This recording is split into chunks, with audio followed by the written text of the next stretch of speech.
Dia 221, Esdras, capítulo 8, do versículo 21 ao capítulo 9, versículo 15. Então ali, junto ao rio Ahava, proclamei um jejum para nos humilharmos diante do nosso Deus, para lhe pedirmos uma boa viagem para nós, para nossos filhos e para tudo que era nosso, porque tive vergonha de pedir ao rei, exército e cavaleiros para nos defenderem do inimigo no caminho, porque já lhe havíamos dito: a mão do nosso Deus está sobre todos os que o buscam, para o bem deles, mas a sua força e a sua ira são contra todos os que o abandonam. Assim, nós jejuamos e pedimos isto ao nosso Deus, e ele nos atendeu.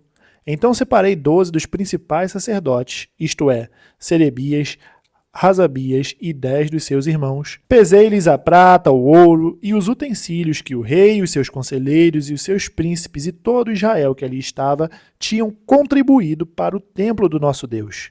Entreguei-lhes nas mãos 22.000 quilos de prata, 3.400 quilos em objetos de prata e 3.400 quilos de ouro. Além disso, entreguei 20 taças de ouro de 8 quilos e meio e 2 objetos de bronze lustroso e fino, tão precioso como o ouro.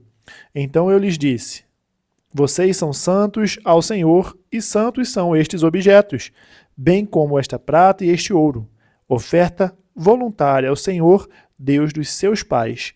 Vigiem e guardem essas coisas até que as pesem na presença dos principais sacerdotes, dos levitas e dos chefes de famílias de Israel em Jerusalém, nas câmaras da casa do Senhor.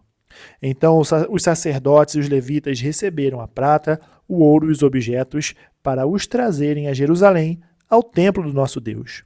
Partimos do rio Ahava no dia 12 do primeiro mês, a fim de irmos para Jerusalém.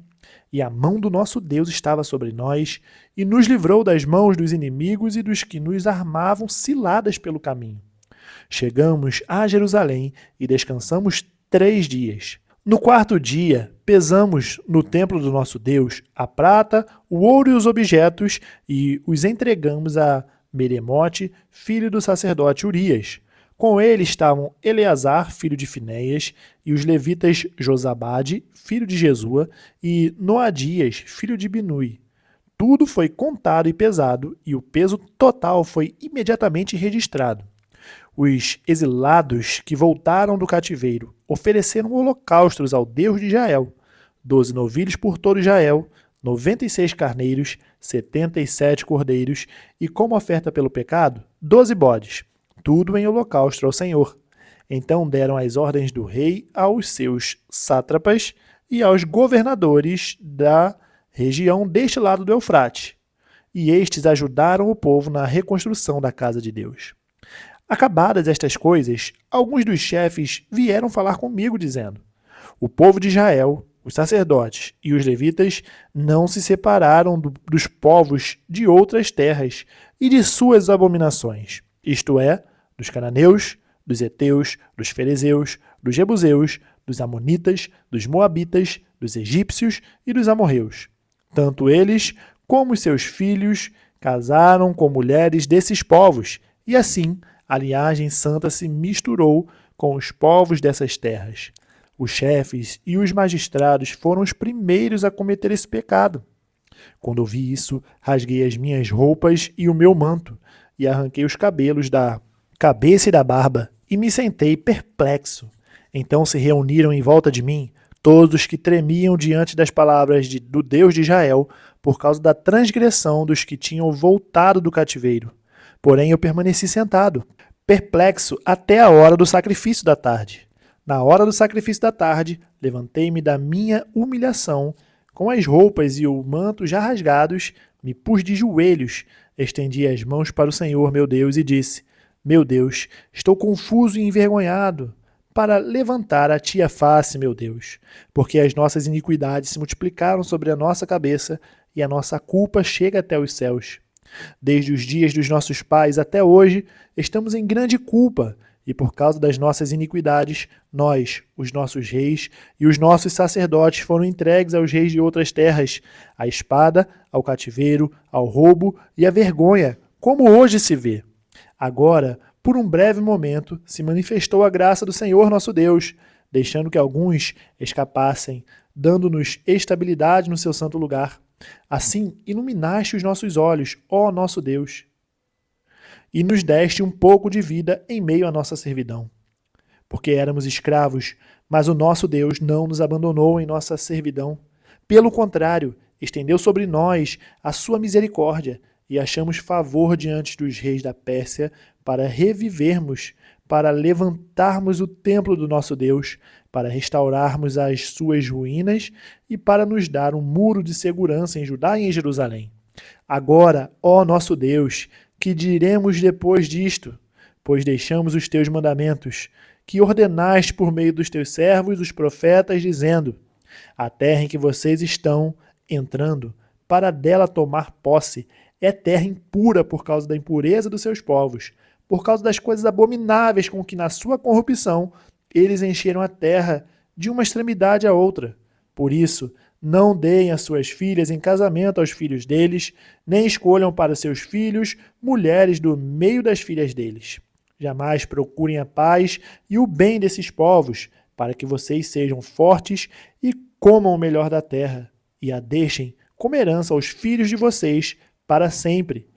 Depois de tudo que nos aconteceu por causa das nossas más obras e da nossa grande culpa, e vendo ainda que tu, ó nosso Deus, nos tem castigado menos do que merecem as nossas iniquidades, e ainda nos deste este restante que escapou, será que poderíamos voltar a transgredir os mandamentos e nos unir em casamento com os povos que praticam essas abominações? Não te indignarias contra nós ao ponto de nos destruíres completamente, sem que houvesse nenhum remanescente, nem alguém que escapasse?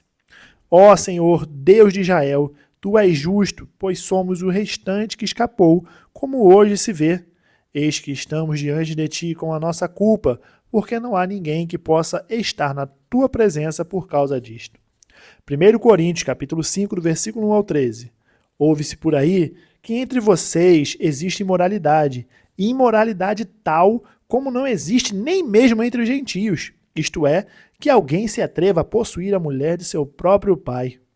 E vocês andam cheios de orgulho, quando deveriam ter lamentado e tirado do meio de vocês quem fez uma coisa dessas.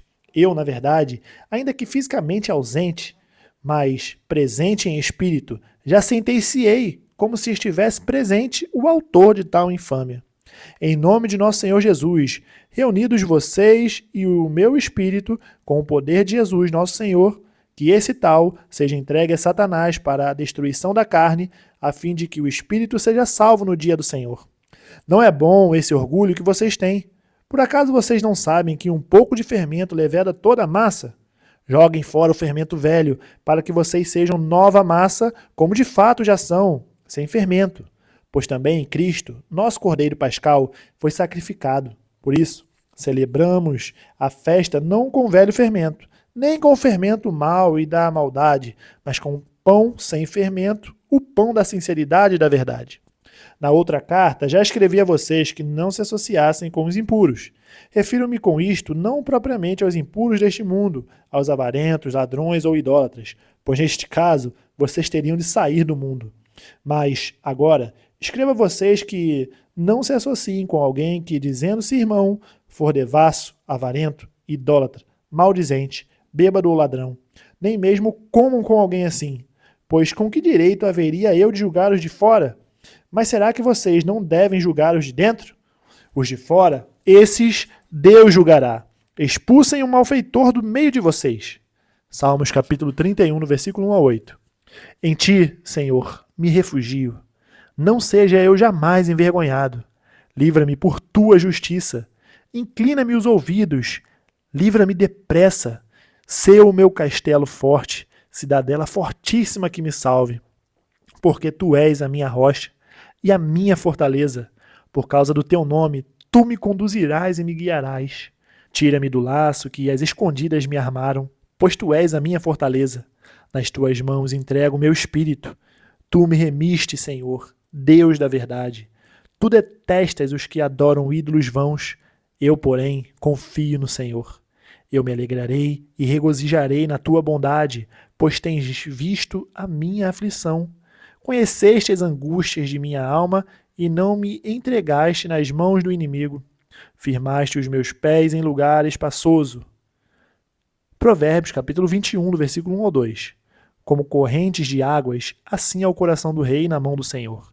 Este o dirige para onde quiser. Todo caminho de uma pessoa é reto aos seus próprios olhos, mas o Senhor sonda os corações. Terminamos o dia 121. Nós nos vemos amanhã no dia 122. Até mais.